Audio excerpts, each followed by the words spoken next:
abisi naho bagenda, nubwo inshuti zituzuye zagenda, nubwo zabana nawe icyo zigukurikiyeho zakibura zikagenda, Yesu we ntagenda. Upfa kuba umukunda ukitondera amategeko ye, uwo Mwuka Wera azaza gukomeze. Haleluya.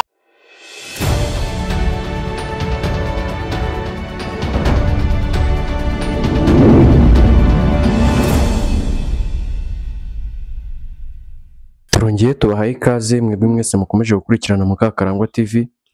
Turongeye turagarutse kubagezaho ijambo ry'Imana twabateguriye. Uyu munsi rero murabona ko dufite evangeliste ugiye kutugezaho ijambo ry'Imana. Nizere ko muraza kurikurikirana, kandi mbibutsa ko mugomba gukora subscribe, share ndetse na comment kugira ngo umurimo w'Imana ukomeze kwaguka. Murakoze cyane. Haleluya, haleluya, haleluya. Amahoro y'Imana nabane namwe.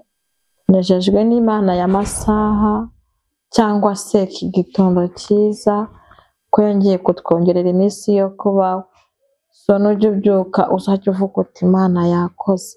Hari abari kuri bomboni, hari abari mu nzira barembye, hari abafite ibibazo, hari abo bitemeye, hari abari rusororo, hari aho mwashyinguye hatandukanye. Kuba wumva ugihumeka birabujijwe ko bwakwira udashimiye Imana. Ndayishimira ko wangejeje uyu munsi, njyewe nawe ndizera ko turi kumwe mu mwanya wo kumfasha gushimira Imana. So tugarutse dufite ijambo rikomeza imitima y'abera twahawe n'ijuru. Tugiye gutangira dusenga Imana kugira ngo turyumve, ariko aho uherereye hose uzumva itangazo Imana itanze ku buzima bwa buri muntu wese. Reka dutangire dusenga Imana ubundi turyumve. Data, mu izina rya Yesu, uri Imana y'amahoro, uri ibyiringiro by'abakwizera.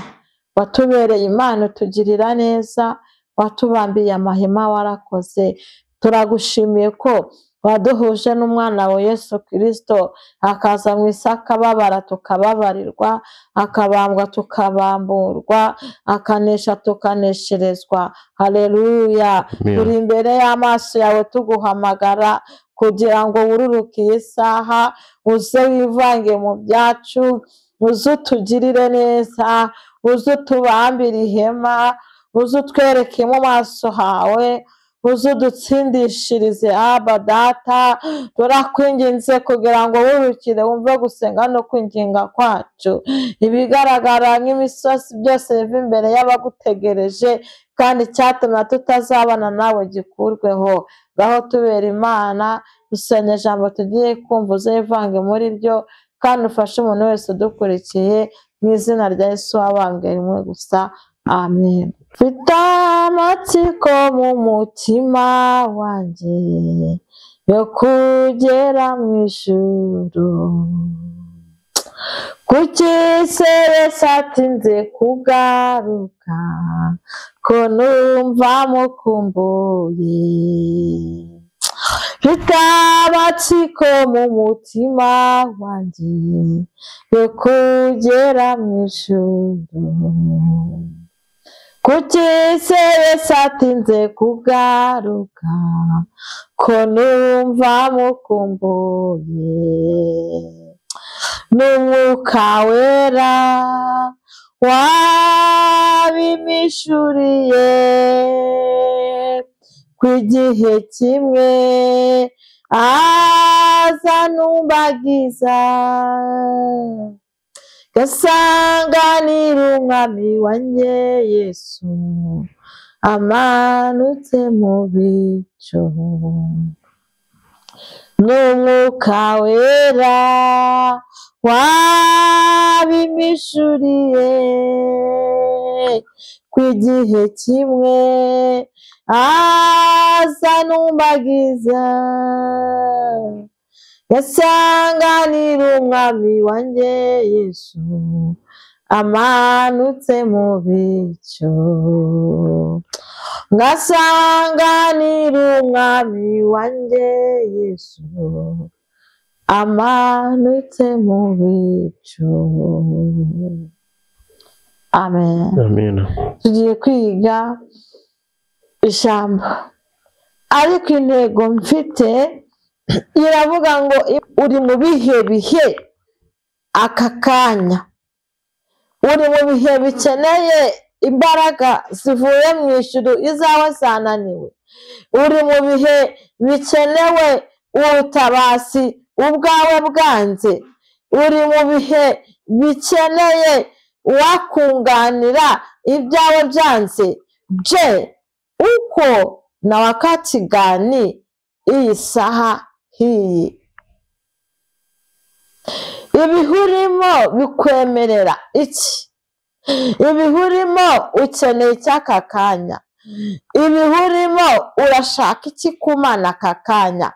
Ibihurimo urifuza icy'aka kanya ku Mana? Ibihurimo harakorwa iki kugira ngo ubashe kumva wongeye kugira amahoro yo mu mutima? Jambo ravuga ngo iyo imfatiro z'isi cyangwa imfatiro z'umukiranutsi zisenyutse hakorwa iki?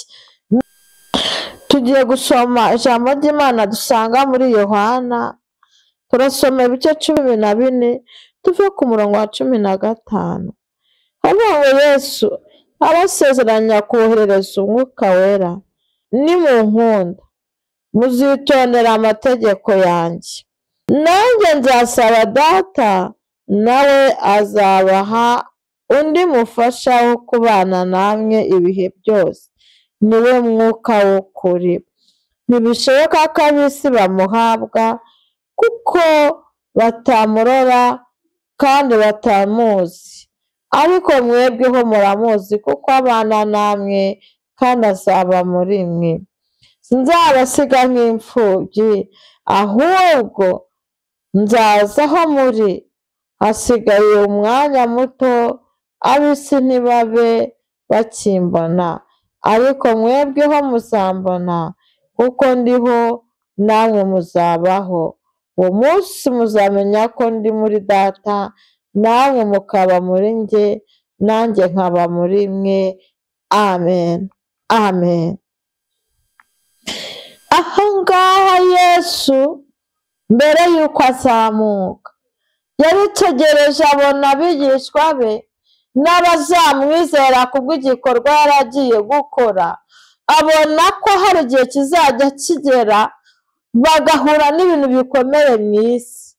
Abona ko hari igihe kizajya kigera bagakenera uwabunganira. Babona ko abigishwa be bazajya bagera muri cya gihe bamukeneraga bakamubona mu maso. Abona ko hari ikindi gihe bazamukenera. Arangije aravuga ati harakorwa iki? Ntabwo bazankenera bari i Galilaya ngo nongere nze mbasangeyo. Ntabwo nibongera kugera mu nyanja umuhengeri ukaza bazankenera ngo bongere bambone nurisha inyanja. Aravuga ngo ntabwo bazongera kunkenera barwaye ngo nze mbakozeho ikiganza cyangwa nce mu giterane uwizeye yakizwe n'iyo mbaraga. Aravuga ngo hari igihe kizagera basengera ibyifuzo, mu gihe batarabona igisubizo hari ukuntu bazatentebuka bavuga ngo mbese umwami twiringiye, iyi Mana twizeye iri hehe? Aravuga ngo hari igihe kizagera bahure n'ibibarenganya. Mbe muri icyo gihe ntazaba ndi hafi aho, ntazaba ndi mu Rwanda, ntazirukanka ngo ugere muri Amerika, ntazabasha kugera mu Burayi, ntazabasha kugera mu Bwongereza, ntazagera Canada za Suwede, hazakorwa iki? Ntazagera i Yerusalemu, hazakorwa iki? Aravuga ngo muri icyo gihe kuko kuhagera si byananira, ariko niba mvuye mu isi hazaba igihe runaka cyo kuzayigarukamo, ntabwo ari ugupfa kugaruka. Arangije aravuga ati noneho hari ikintu ngiye gukora. Aravuga ngo reka nsige nanze umwuka wera, nanze imbaraga z'umwuka wera. Aho uri wese ukeneye ramforo muri uyu mwanya, mbese byakunaniye? Umva uko Yesu yavuze. Yesu yaravuze ngo mbasezeranije umwuka wera, azajya abihanganisha, azajya abaho ntari hafi aho, azajya abakomeza mucitse intege. Cyagira wasengeye icyifuzo ukagira ngo Imana ntiyabyumvise, mu gihe iba yumvishije itaraza gukora, umwuka wera ngo azajya azana imbaraga muri twe, yongeremo izindi mbaraga. Ndashaka kukubwira ijambo rikomeye, yaravuze ngo kugira ngo uwo mwuka wera abashe kuba muri twe, abashe kudukomeza, abashe kutuba hafi. Yavuze ikintu gikomeye, we munkunda muzitondera amategeko yanjye, nzasaba data azabaha undi mufasha wo kubana namwe ibihe byose, nimunkunda mukitondera amategeko yanjye. So ntushobora kubona umwuka wera utarakunze Yesu, ntushobora kubona izi mbaraga utarakunze Imana Data. Yesu aravuga ngo niba munkunze hari ibyo muzitondera, nimba munkunze hari ibyo musabwa gukora. Hanababwira ngo muzitondere aya mategeko yanjye. Abantu muri iyi minsi amategeko barayahinduye, Yesu yasize Bibiliya barazihinduye ukundi kuntu. Muri iyi minsi wabwira umuntu ngo wakizwa akakubwira ngo ukizima nuko ndi umwana w'Imana. Hariherutse kumbwira arambwira ngo umwana wawe avuye mu rugo akagenda akabikira agakora ibyaha yazagaruka ukamwakira, ariko umukozi ngo wagiye agakora ibyaha ngo yagenda ntiyagaruka haza undi. Ashatse kuvuga iki? Arambwira ngo kuko nemeye Yesu nkaba narabatijwe, nkaba ngiye nkakora ibyaha runaka ngo ndacyari umwana w'Imana. Ariko reka mbabwire, aho ngaho waribeshye. Yesu yaravuze ngo niba munkunda uzitondera amategeko ye. Haleluya. Nimba ukunda Yesu uzitondera amategeko ye, uwo mwuka nawe azamusaba papa aze nawe ase muri wowe. Uwo mwuka niwe uzajya guhereza imbaraga. Haravuga ngo hari ukuntu wabisi batazawubona. Haleluya. Imana ikurinde kuboneka mu bisi Yesu navuze ntazi, aho kuboneke mu bakunda Yesu bakitondera amategeko ye. So twari tugeze ahantu tunaniwe, twari tugeze ahantu bikomeye, ariko Imana yongeye kuvugana natwe. Yesu yongeye kutwibutsa amagambo meza yavuze. Aravuga ngo nimunkunda uwo mufasha w'umwuka we azaba ari muri mwebwe. Abantu bari bacogoye, abantu buvaga ko bikomeye, ndagira ngo dusengere muri iri jambo Imana iduhaye ryo kongera kwibutsa Yesu icyo yavuze. Yaravuze ngo uwo mwuka wera azatwongereramo imbaraga. Haleluya. Azatwongerera imbaraga uwo mwuka wera. Yaravuze uwo mwuka wera azaba ari umwuka wera uri kumwe natwe.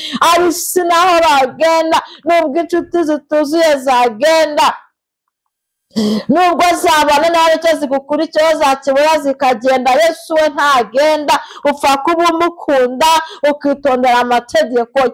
Uwo mwuka wera azaza gukomeze. Haleluya. Uwo mwuka wera azaza abane nawe, ntabwo uzagaragara nk'imfubyi. Niwigunga isaha imwe, iya kabiri uzumva igihimbano kimanutse muri wowe, cyangwa iya gatatu uzumva ijambo Yesu yabwiye Shitani mu butayu ari kumugaragaza. Aramubwira ngo handitswe ngo niryo jambo yabashije gutsindishirizaho Shitani.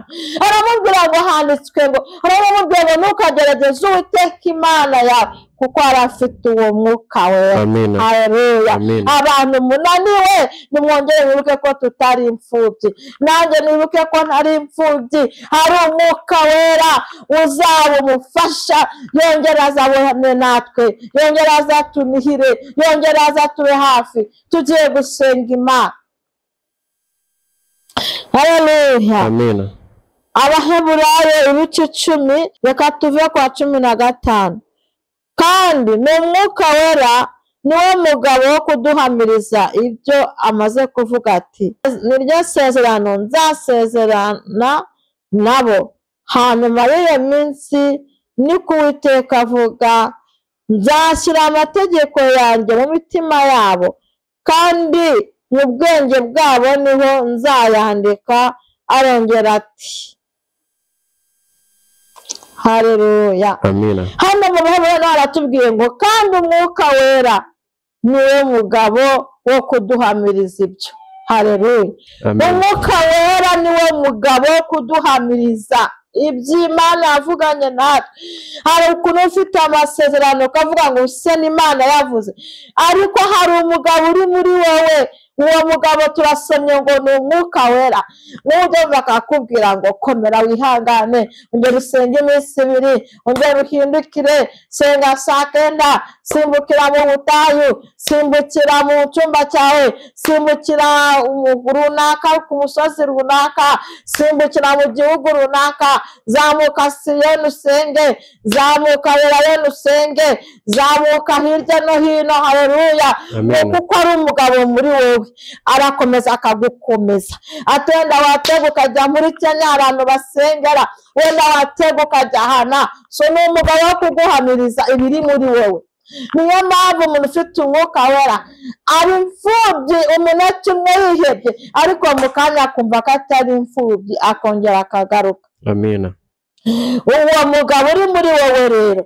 ndagira ngo dusenge Imana tubwire uyu mugabo uri muri twebwe ari wo mwuka wera yongera tunihire asaba izindi imbaraga adusabire ramforo ive mu ijuru izibe muri twe yongera twambutse mu gikombe baka ngo iyo tukigezemo tugihindura amasoko uyu mugabo uyu mwuka wera tugiye gusenga azakora akazi ashinzwe muri twe umuntu wese umukeneye uwo byari byanze yumve ko hari umugabo wongeye kumuhamiriza icyo Imana yavuganye nawe wari utegereje igihe yumve ko hari umugabo twahawe ari wo mwuka wera wo kuduhamiriza ari wo mwuka wera ugiye kubana natwe haleluya ari wo mwuka wera uje mu byacu haleluya warubonye uruzi igisubizo warurwa ugeze ku munota wa nyuma ariko hari umugabo uri muri wowe ari wo mwuka wera ahamagaje izindi mbaraga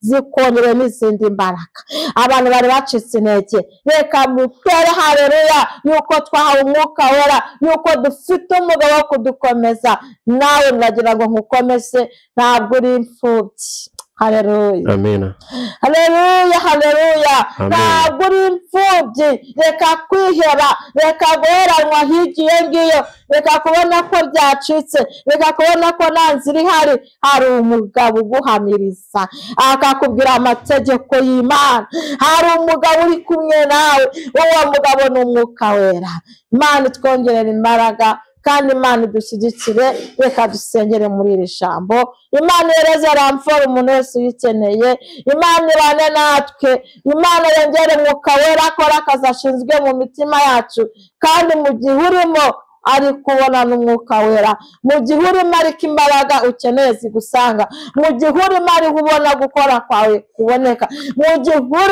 mu gihe urimo usaba imbaraga z'umwuka wera zo kukwambutsa mu gikombe baka kandi niyo bakugezemo bagihindura amasoko haleluya ukuri mu Kristo yageze muri icyo gikombe ngo arangiza abona ukuntu hari n'isayo kandi hari n'ibikomeye pe ariko ngo agihindura amasoko ayiwe waba utenebutse waba wumva wabuze icyo ukora waba wumva wabuze imbaraga adinofagre ariko Imana ivuganye nawe ngo ibuka ko hari umugabo uri muri wowe ari wo mwuka wera nimwitondera amategeko y'Imana mukayikunda icyo muzasaba cyose muzagihabwa mu izina rya Yesu Kristo amen turagushimiye Mana uri nshuti nziza watubereye Imana ibihe byose uduha umwana wawe Yesu umwana Yesu Kristo nawe abaye mwisi arebye uburyo hameze yanga kudusiga nk'imfubyi adushyise mu gihe cye udukurikiye natwe turimo tugeze ahantu twumva ko twananiwe twabuze ibyiringiro twacogoye ariko umwuka wera yaravuze ngo azaba umugabo muri twe ndetse azaduhamiriza nta nubwo tuzaba imfubyi duhamagaye ramforo izindi mbaraga zivuye mu gihugu cyo mu ijuru ngwino ufashe umurwayi dukurikiye yumva izindi mbaraga zo gukira fasha ufite ibibazo wabuze icyo akora yumve ko hari umuhamya uri muri we yumve ko hari izindi mbaraga akeneye byari byanze umukomeze wari wabuze uko abigenza kubone imbaraga y'umwuka wera ibe muri we kandi yumve ko atari imfubyi ahubwo yumve ko ari kumwe nawe urakoze urakarama turagushimiye Kristo kuko wadukunze kandi ukabishyira mu bikorwa ndetse ugasiga n'umwuka wera kuko wanze kudusiga twenyine komeza ushyirwe hejuru kandi wamamare mu izina rya Yesu Kristo wabambwe rimwe gusa, amen, amen.